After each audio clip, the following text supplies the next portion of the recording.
अस्सलामु अलैकुम वरहमतुल्लाहि वबरकातुहु। नहमदुहु व नुसल्ली अला रसूलिहिल करीम।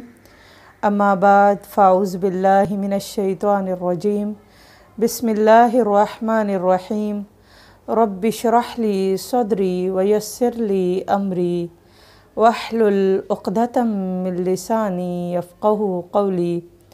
Rabbi ज़िदनी इल्मा rabbi ज़िदनी इल्मा rabbi ज़िदनी इल्मा। आज मैं आपके सामने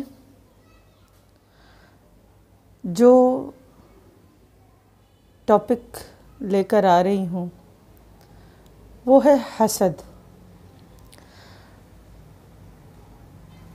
आप सल्लल्लाहु अलैहि वसल्लम ने हसद की किन अल्फाज में मज़म्मत की और हसद से बचने वालों के लिए क्या खैर का पैगाम है। पहले मैं बताना चाहती हूँ हसद क्या है। हसद ये है कि किसी साहिबे नेमत की नेमत को देखकर दिल में कुड़न जलन महसूस करना और दिल में ये सोचना ख्याल आना कि ये इससे छिन जाए और मेरे पास आ जाए, ये हसद है। हाँ, साहिबे नेमत की नेमत को देखें और उसके लिए बरकत की दुआ करें, माशाअल्लाह कहें और अल्लाह से दुआ कीजिए कि अल्लाह ताला जैसे आपने इसको नेमत से नवाजा है आप मुझे भी नवाज सकते हैं, क्योंकि हसद से बचने का बहुत फ़ायदा है।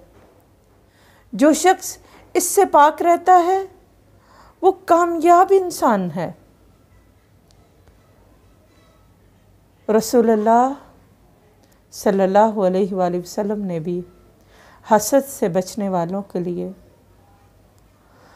मुख्तलिफ मकाम पर उसको पसंद फरमाया है। क़ाला रसूलुल्लाह सल्लल्लाहु अलैहि वसल्लम ला यज़ालुन नासु बिखैरिन मा लम यतहासदू। रसूलुल्लाह सल्लल्लाहु अलैहि वसल्लम ने फरमाया, लोग उस वक्त तक खैर पर रहेंगे,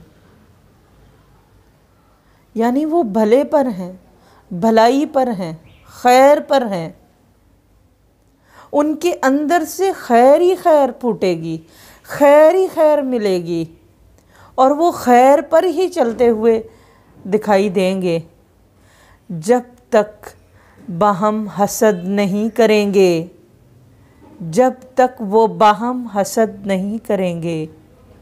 अल-मुअजिमुल कबीर लित्तबरानी।